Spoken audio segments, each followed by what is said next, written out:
y su estudio de posgrado en la Universidad Nacional de la Amazonía Peruana. Él actualmente es asistente en el Hospital Apoyo Iquitos, en el Servicio de Pediatría. Adelante, doctor. Bueno, buenos días con todos los presentes. Agradecer a la Sociedad Peruana de Pediatría, filial Iquitos, por la invitación. En este tema vamos a tratar enfermedad diarreica aguda. Normalmente todos los catalogamos en el CIE 10 para llenado del GIS y lo vemos cuál es la tasa de morbimortalidad. Ya. Y entonces definamos primero qué es una enfermedad diarreica aguda o una diarrea aguda infecciosa. Se considera así las deposiciones con mayor frecuencia que la habitual o con mayor volumen del habitual y una consistencia disminuida, que puede tener una duración menor de 7 días y no mayor de 14 días. Es causado por enteropatógenos, la etiología más común es la viral, y a partir de los 4 o 5 años se agregan las bacterias. Tiene una gran variabilidad de características mencionadas para las deposiciones en los lactantes. ¿Por qué? A veces llegan a consulta los papás 2, 3 de la mañana, ahora que estamos apoyando en salud, dice, doctor, mi hijito está haciendo 6 veces deposiciones líquidas, y le preguntamos, ¿no?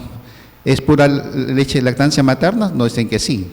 Vemos al niño que está activo, lacta normal, pero los padres se asustan. ¿Y por qué lo traen en la madrugada? Porque simplemente le están cambiando el pañal más seguido. Entonces hay que orientarlos y decirle que esa diarrea no es una diarrea, son sus deposiciones normales. Está asociada a fiebre, hiporexia y vómitos. Entonces tenemos que conocer nuestra epidemiología, cómo va.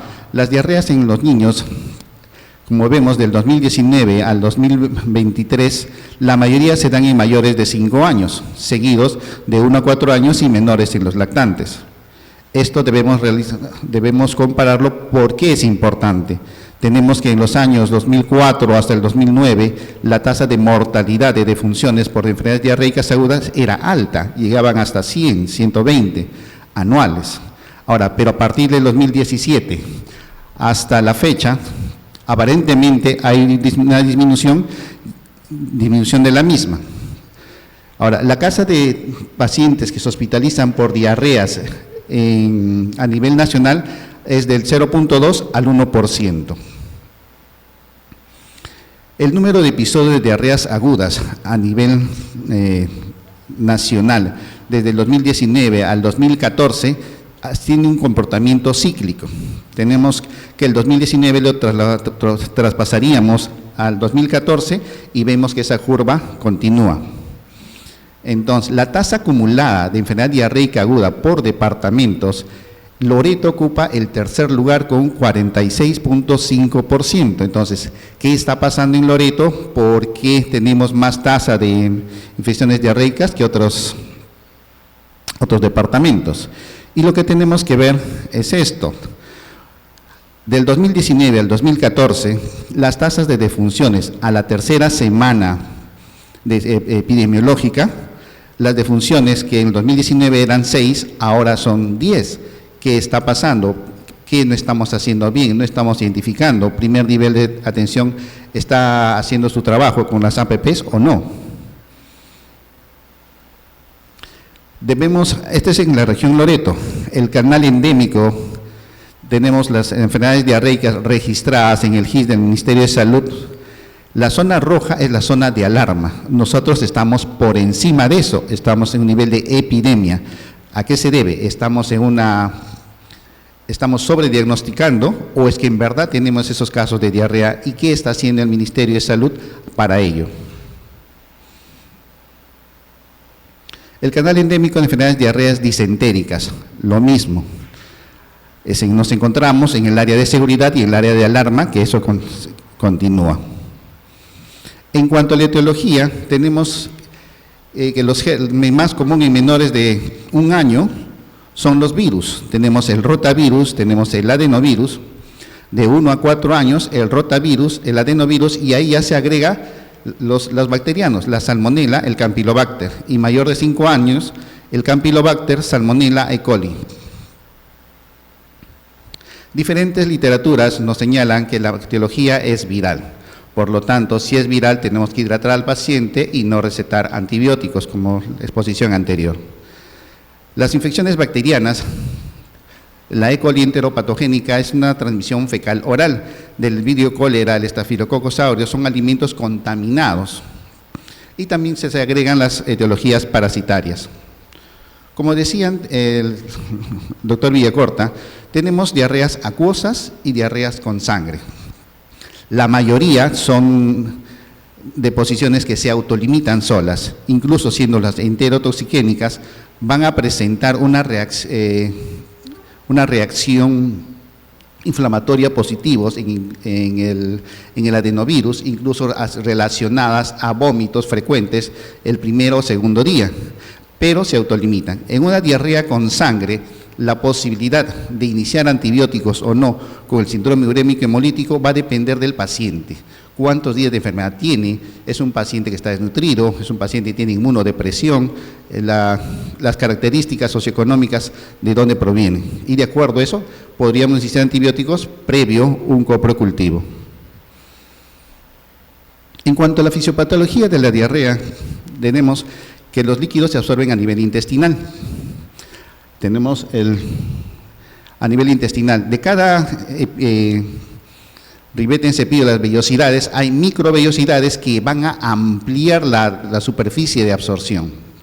Entonces, cuando hay estas diarreas, ¿qué es lo que se va a eliminar? Como se ve en la figura, la flecha hacia arriba, es la parte de las microvellosidades donde se absorbe el agua, y la parte hacia abajo, hacia la cripta, es la que elimina el agua. Entonces, si eliminamos todo el ribete en cepillo que está ahí, no se absorbe, al contrario, se elimina, se pierde líquido. Y ese trayecto de esa renovación de ese epitelio va a transcurrir de 7 hasta 14 días, dependiendo el daño en el tracto gastrointestinal. Entonces, hidratándolo, mejora. Ahora, ¿cuáles son los factores asociados? Los factores asociados son los que siempre se dicen, los que siempre se repiten.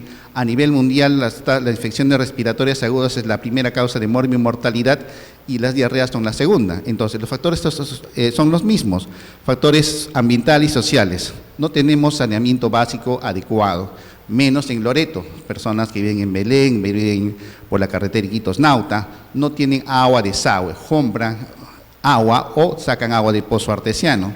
Zonas endémicas de zoonosis, familias con bajo nivel socioeconómico, un bajo grado de instrucción de los cuidadores, especial de la madre, y sobre todo tenemos madres adolescentes.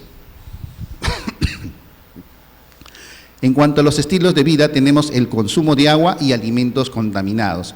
Preparan los alimentos, lo mismo que le preparan el desayuno, le dan en la cena o para el día siguiente. Una práctica inadecuada de lavado de manos. Tenemos que ver, y cada consulta, ver al paciente quién es la persona que lo trae. Muchas veces llegan a consultorio o llegan a emergencia y lo vemos al niño en mal estado de higiene. Hay una adecuada higiene personal del familiar. Vemos al niño que tiene las uñas largas, sucias, la ropa sucia. Entonces, ese niño tenemos que observarlo y tenemos que indagar cómo empezó la clínica para determinar eso. Lo otro es la lactancia materna no exclusiva en menores de 6 años. La lactancia debe ser exclusiva para estos niños, pero tenemos que acá la idiosincrasia de la gente, le dan masato, le dan maduro, le dan leche, le dan agua, hasta gaseosa con galletas a 2, 3 meses. Eso nos va a condicionar que se altere la flora intestinal y se pueda producir diarreas. El otro, una vacunación incompleta o ausente. Entonces, aquí está fallando el Ministerio de Salud. Si están habiendo rebrotes de varias enfermedades, es porque no se está cumpliendo la vacunación. El uso de biberones o de fórmulas infantiles. No debería recetarse fórmulas infantiles si tiene una madre que le va a proporcionar leche hasta los 6 meses. De ahí en adelante podría ver la alimentación complementaria y para eso tiene que acudir a sus centros de salud. En cuanto en los primer nivel les pagan por su APS y esto es lo que tienen que incidir en la lactancia materna.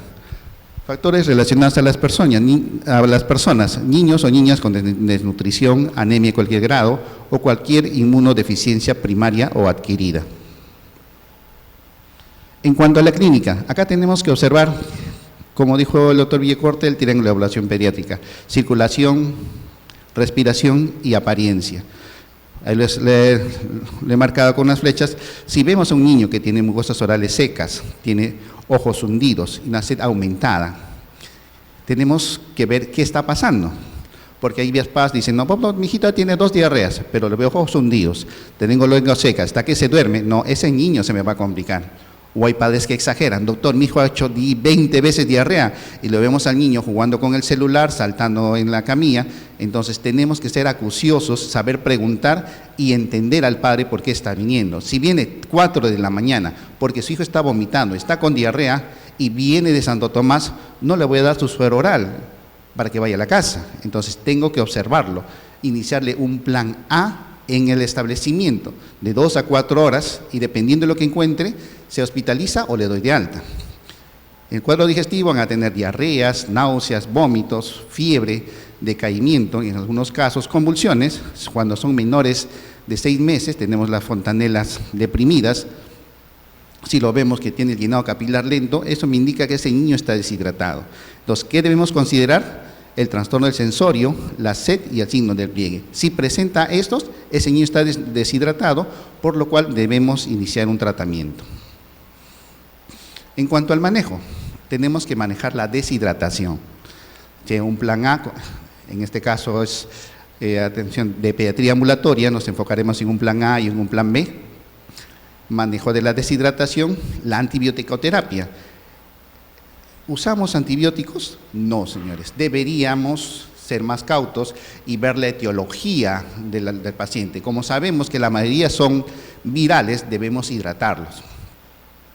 En caso de shigellosis, amebiasis, giardiasis o salmonelosis confirmadas, podríamos iniciar tratamiento antibiótico. Antieméticos, de preferencia no darlos, porque si les damos, gastamos sedación y el paciente se duerme 2, 3, 4 horas y no podemos saber si está vomitando, no podemos saber si tolera la vía oral.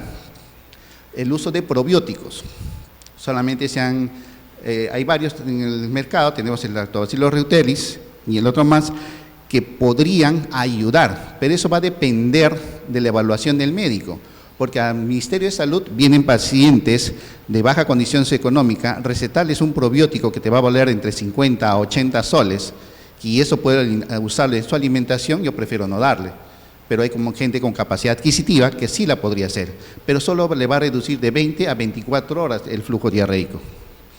Y el uso de zinc, que ya está estandarizado por el Ministerio de Salud y se les debería dar. Entonces, para definir deshidratación, la OMS refiere que menos de 5% no están deshidratados y la Asociación Americana de Pediatría, menos del 3% es una deshidratación mínima. Una deshidratación leve del 3 al 9% según la APP y para la OMS del 5 a 10%, es decir, se considera algún tipo de deshidratación. En ambos casos, la deshidratación severa en la APP es mayor del 9% y en la OMS mayor del 10%. Pero ¿qué debemos ver acá? Que el paciente tiene que tener un peso. Entonces, van a un centro de salud, refieren al paciente, entonces tienen que colocarle su peso y sus funciones vitales para poder catalogar esta pérdida. Entonces, en la evaluación de la deshidratación, ¿qué tenemos que ver? El estado de conciencia, si está alerta, tiene ojos normotensos, están normales, boca húmeda, lágrimas presentes, el bebé normal, el signo de pliegue desaparece o está ausente, no tiene signo de deshidratación y tenemos que usar un plan A. Eso es el tratamiento ambulatorio, eso es lo que debemos explicar a los padres, que la diarrea no va a sanar de la noche a la mañana, no hay medicamento, ampolla, que les cure de una sola, es un proceso en la cual puede complicarse y para lo cual debemos enseñarles cuáles son los signos de alarma. Si el paciente está ojos hundidos, lengua seca, está sediento, bebe rápido, está intranquilo, irritable, pero el niño está en brazos de los papás, camina, ese niño está con una deshidratación moderada. Entonces, para él debemos usar un plan B. Si aunado a todo esto, el paciente se encuentra letárgico, inconsciente, con tendencia al sueño, el llenado presenta el signo del pliegue positivo, es una deshidratación grave. Entonces, acá tenemos que ver cuáles son los síntomas que nos van a diagnosticar si está con shock o sin shock. Y de acuerdo a eso se debe actuar. Como vemos, mucosas orales secas, ojos hundidos, el signo de pliegue y el estado de conciencia. En la clasificación de la deshidratación, para ver si es un paciente, si está letárgico, está apático, el estado mental. Si el paciente está taquicárdico o bradicárdico, ya está yéndose a un shock. El llenado capilar lento o prolongado, nos tiene que encender la alarma que ese niño se puede complicar o ya está complicado y tengo que actuar en ese momento. Un paciente que sin deshidratación, está que llora, tiene mocos, hace salivita por la boquita, toma sus líquidos normales, ese niño es una deshidratación leve. Pero, ya lo vemos, ojos hundidos, lengua seca, está con tendencia al sueño, deshidratación leve a moderada. Un niño deshidratación severa, como lo vemos, el niño está signo del pliegue positivo, ojos hundidos, está letárgico, tendencia al sueño, no, ese niño está chocado y tiene que ser tratado como tal. ¿Cuál es el tratamiento en una consulta ambulatoria por una diarrea? Primero es la prevención y tratamiento de la deshidratación. ¿Cómo? A través del plan A, B o C. Prevenir el daño nutricional mediante la alimentación del paciente durante y después de la diarrea. Reducir la duración y la gravedad de la diarrea y la aparición de episodios futuros. Un niño que no está deshidratado debe ir a un plan A. ¿En qué corresponde esto? Reposición de las pérdidas. Es a 10 cc o 10 mililitros por kilogramo de peso por cada deposición o vómito con sales de rehidratación oral, panetera o cocimiento. Continuar la alimentación habitual a libre tolerancia y debemos implementar la administración de sulfato de zinc. Y se debe indicar a los padres cuáles son los signos de alarma. Mucosas orales secas, ojos hundidos, vómitos, decaimiento, irritabilidad, somnolencia.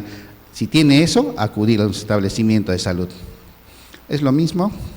Entonces, en un plan A, ¿qué es lo que tenemos que hacer? Ese tratamiento en casa. Tenemos que prevenir la deshidratación. Se ha hecho una mnemotecnia que es ACRES, que significa aumento de la ingesta de líquidos apropiados en mayor cantidad de lo habitual. Continuar con la alimentación habitual, con adecuada frecuencia, cantidad y consistencia, sobre todo si es menor de 6 meses, lactancia materna exclusiva. Reconocer los signos de deshidratación y alarma cuando los presente, acudir a un establecimiento de salud. La E es de enseñar a evitar futuros episodios de diarrea y el otro es la administración de sulfato de zinc. Pero acá tenemos que ver algo. Estoy en consulta y me llega a consultorio externo y tengo un niño que me viene, ponte la carretera Iquitos-Nauta, kilómetro 24, tiene más de 3 vómitos por hora o 5 vómitos en 4 horas, tiene deposiciones líquidas en más de 10 deposiciones en un día o 4 deposiciones en 4 horas. El paciente ya estuvo hospitalizado por deshidratación o estuvo en un plan B y vive en una zona de difícil acceso, entonces yo tengo que hacerlo quedar en el establecimiento e iniciarle un plan A. Si no está la enfermera, no está el médico y no hay movilidad, entonces le inicio sales de rehidratación oral. ¿Cómo?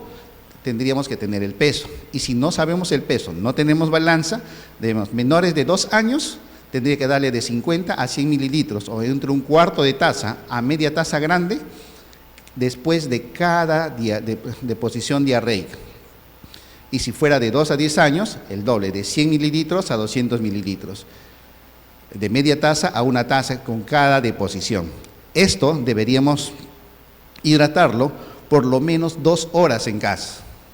Si tolera la sala de rehidratación oral, lo mandamos a la casa, o de lo contrario tendríamos que pasar a un plan B. Eso es lo que deberían hacer los establecimientos en primer nivel. Ahora, ¿en qué consiste el plan B? Es el tratamiento de la diarrea con deshidratación. Esto dura 4 horas. Debe ser proporcionado o guiado por un personal de salud capacitado, en la cual tiene que tener un registro de pérdidas y de ingresos para ver cómo está yendo nuestro paciente. Tenemos que darle sales de rehidratación oral a libre demanda y sales de rehidratación de osmolaridad reducida. Como mínimo debemos aplicar de 50 a 100 mililitros por kilogramo de peso de 3 a 4 horas. Ya, no tenemos el peso del paciente, tendríamos que, igual que la anterior, menos de 4 meses, aproximadamente pesa 5 kilos y vemos la parte de las medidas de abajo, dice de 1 a 2 tazas. Conforme va pasando de 4 meses a 11 meses, luego 12 meses, de 2 a 4 años, vamos viendo que es 1 taza, 2 tazas, 3 tazas, 4 tazas. Entonces, eso debería ser proporcionado por el personal de salud, el técnico de enfermería que está en el establecimiento de salud. Anteriormente, en el antiguo hospital Iquitos, teníamos un área de rehidratación oral. Les preparábamos su suero y los teníamos 4 horas. O sea, teníamos pocos pacientes hidratados por diarrea.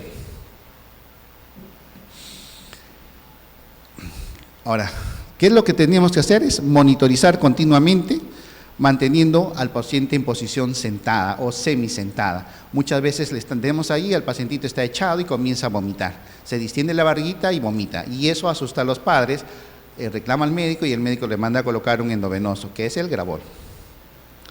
Si se presenta edema palpebral, se debe suspender la terapia de rehidratación oral e volver a un plan A.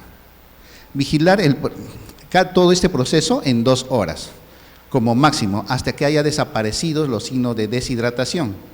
Cuando la madre haya aprendido a administrar la solución de sales de rehidratación oral y el paciente esté bebiendo y esté hidratado, dar instrucciones para continuar tratamiento en la casa. Ahora, si no hay signos de deshidratación y el paciente cumple los criterios de alta, debemos volver al plan A.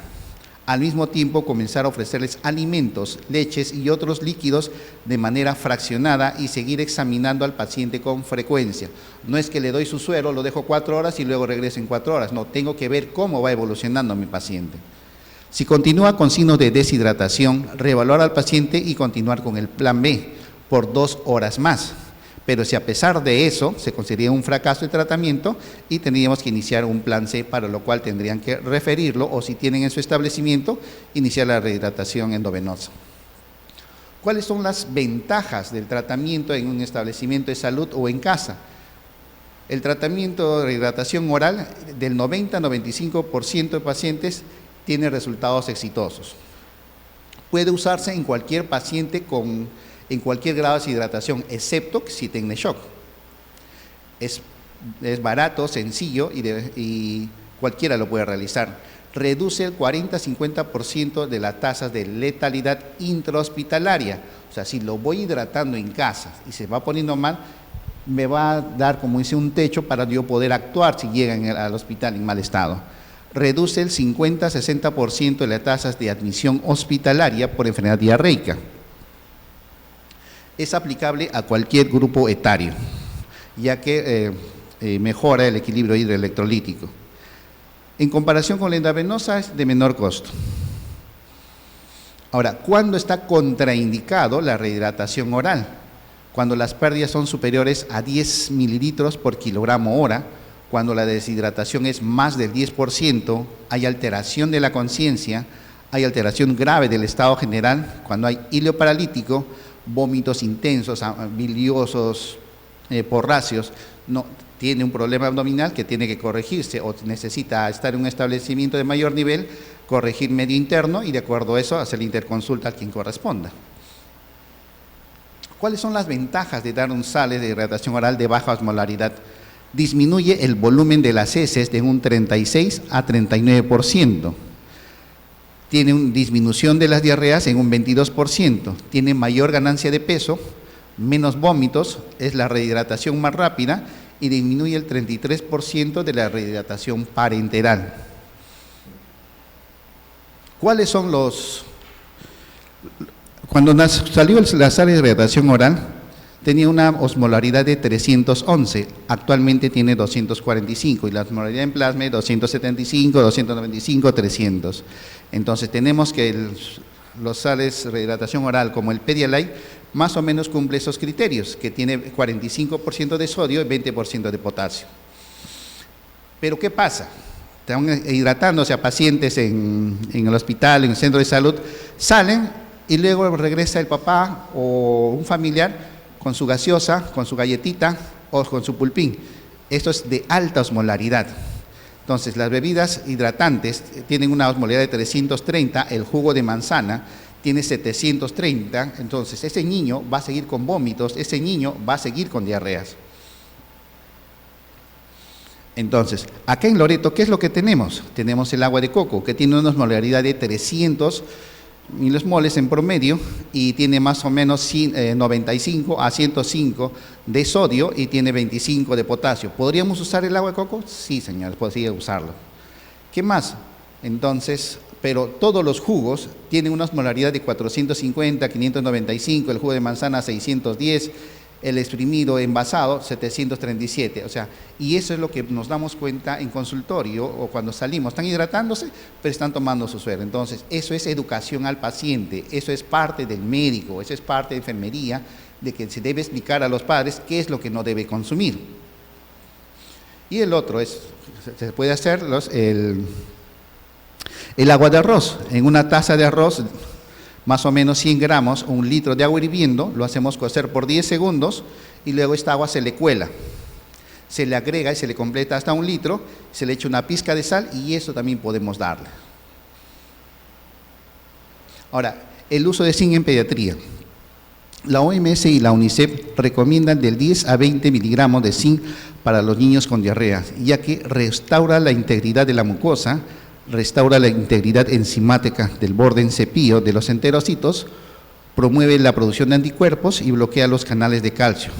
Y hay una secreción de cloro. Las guías del Ministerio de Salud ya indican que se le tiene que dar a los pacientes entre 5 y 56 meses 2 cucharaditas de sulfato de zinc, que equivalen a 20 miligramos, o una tableta disuelta en 20 mililitros de agua, por un lapso de 10 días. Ahora, ¿qué alimentos contienen zinc? Entonces, por cada 100 miligramos, por cada 100 gramos de, el hígado tiene de 4.2 a 6.1 miligramos de zinc por cada 100 miligramos. Entonces, ¿qué debería comer?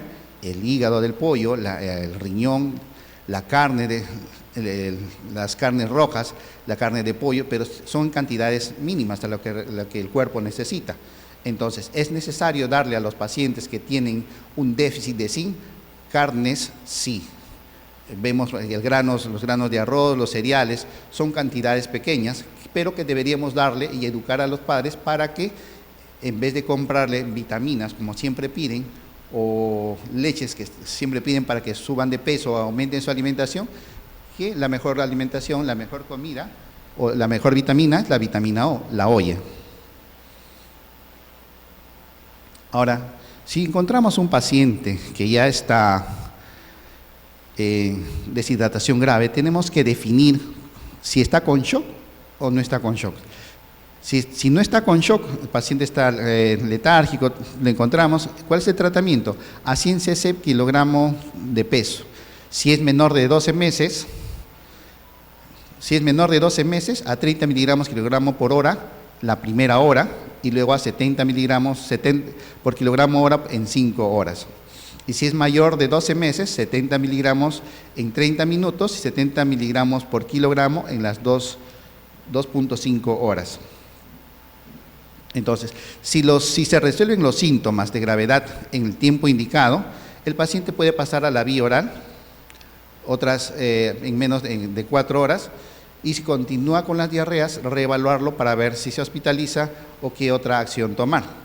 Ahora, si el paciente está en shock, llenado capilar lento, bradicárdico, somnoliento, tendríamos que iniciar un bolo de 20 cc por kilo de peso de solución salina, y esto lo podemos repetir hasta 3 veces. Si el shock no se resuelve, tenemos que ver otras medidas. Una cosa es un paciente que está deshidratado, lo hidratas y se recupera, pero una vez que le has pasado un plan C, le has hecho terapia de rescate con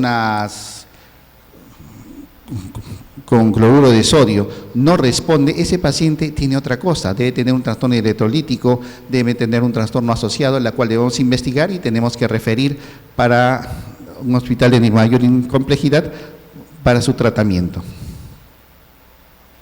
¿Cuáles son los criterios de hospitalización? Shock, deshidratación severa, disminución o pérdida del nivel de conciencia, intolerancia oral, un flujo diarreico alto, mayor de 10 cc por kilogramo hora, persistencia de signo de deshidratación, luego de iniciar tratamiento con sales de rehidratación, distensión abdominal, ilioparalítico e insuficiencia renal. Una vez teníamos un paciente, se le pasó un plan C, se le inició otro plan C y nos damos cuenta, en ese tiempo era médico general, que en el pañal se conmemoraban hormigas. Le sacamos su glucosa y tenía 320 de glucosa. Estaba debutando con una diabetes, estaba acidótico, tuvo que pasar a la UCI. Conclusiones: la diarrea mata, pero puede prevenirse, siempre y cuando el personal de salud haga el trabajo que le corresponde. Puede tratarse, se tiene que evaluar. Señores, se tiene que examinar al paciente, no porque dice que tenga diarrea, le voy a dar, como dicen, su sulfametoxazol, su furazolidona, su suero oral, su zinc, nada. Tenemos que evaluar para ver qué encontramos en el paciente. Se le debe brindar información a los padres sobre los signos de alarma. Actuar de manera inmediata si se detecta un niño o niña con riesgo de deshidratación, iniciando un plan A en el establecimiento de salud.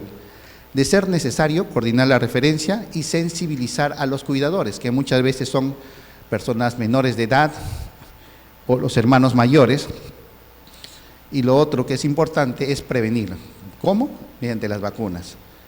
Igual, el primer nivel de atención juega un papel importante en estos casos. ¿Eso sería todo, doctor?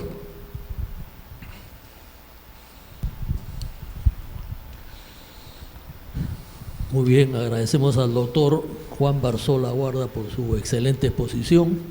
Invitamos a los asistentes o al Zoom a que hagan preguntas si desean. Es interesante ver el comportamiento de la diarrea en el canal endémico, que es casi igual al comportamiento de la IRE y de la neumonía. Usualmente están en fase de epidemia, ¿no? Y comienzan en la fase de, vamos a decir, de alarma, de tener mucho cuidado, porque siempre es una incidencia bastante alta. Pero a pesar de esa incidencia tan alta y estar en tercer lugar en el Perú, como incidencia o prevalencia de diarrea, la mortalidad es bajísima. Gracias a todo lo que nos ha explicado el doctor en cuanto a qué es lo que hay que hacer en el momento en que se inicia la enfermedad diarreica en el niño. La pregunta que quiero hacer al doctor es: en las diarreas líquidas y en las diarreas disentéricas, ¿en qué momento o en cuál de ese tipo de diarrea se debe dar antibiótico? Como lo comenté, hay estudios en que dicen que la reacción inflamatoria en heces salga positivo más de 80, 100 por campo. En caso de algunos virus, con virus Norval, el adenovirus, eso va a ser positivo. Entonces, pero se autolimita. Entonces, como dice, en 1 o 2, 3 días, si el paciente está tolerando la vía oral, no hace fiebre, no hay distensión abdominal, las diarreas cambian de consistencia, es cuestión de observarlo. Y dice, ¿no?, darle un tiempo de 1 a 3 días, ver si los síntomas de alarma se presentan, iniciarle tratamiento previo un coprocultivo. Ahora, va a tener que ver bastante el estado clínico del paciente. Si el paciente tiene una fase tóxica, el paciente está taquicárdico, el paciente no hay mejoría, está bajando de peso, a pesar de tener una buena hidratación, habría que pensar en darle antibióticos a ese niño. Siempre y cuando, como dice, ¿no? Si fuese por una E. coli enterotoxigénica, ver que si le damos antibióticos vamos a empeorar el cuadro. Pero como dice, ese paciente ya está hospitalizado. Si un paciente que lo detectamos ahí, debería ir a hospitalización para observarlo 1 o 2 días y de acuerdo a eso iniciarle tratamiento. Pero la mayoría lo que hace es un día o al mismo día le inician tratamiento antibiótico. Muy bien. En el inicio de la lucha contra la diarrea, que fue hace los años 80 más o menos, con el uso de las sales de rehidratación oral que nos has contado hace un rato, hubo una premisa. Decían, todo niño con diarrea disentérica deben darle cotrimoxazol con sulfa, a todo niño. Y en la diarrea acuosa solamente al que tiene cólera, pero era a todos, ¿no? Definir el cólera, antibióticos, pero como tú mismo has dicho, todita las diarreas prácticamente se autolimitan, no requieren antibióticos, excepto como el cólera. Tú dices, el cólera cuando es proceso infeccioso importante en el niño y sobre todo para tratar de controlar la diseminación a otras personas. Y en las diarreas disentéricas, cuando hay lo que tú mismo has dicho, ¿no? El niño está mal, está con fases tóxicas, está decaído, ¿no? Entonces hay que tratarlo, pero la mayoría no. En cuanto a la reacción inflamatoria, bueno, los especialistas en la materia dicen, la diarrea se debe diagnosticar clínicamente, no requiere análisis. Porque yo antes dije, cuando disertó el doctor Villacorta, que a veces el papelito nos dice reacción inflamatoria positiva e inmediatamente ponemos antibióticos a un niño que por lo demás está más o menos bien, no está muy fastidiado, ¿no? Y también los gastroenterólogos dicen lo que tú has dicho. El mejor antidiarreico es el alimento. Y el mejor tratamiento de la diarrea para todos es la hidratación. ¿Alguna pregunta para el doctor?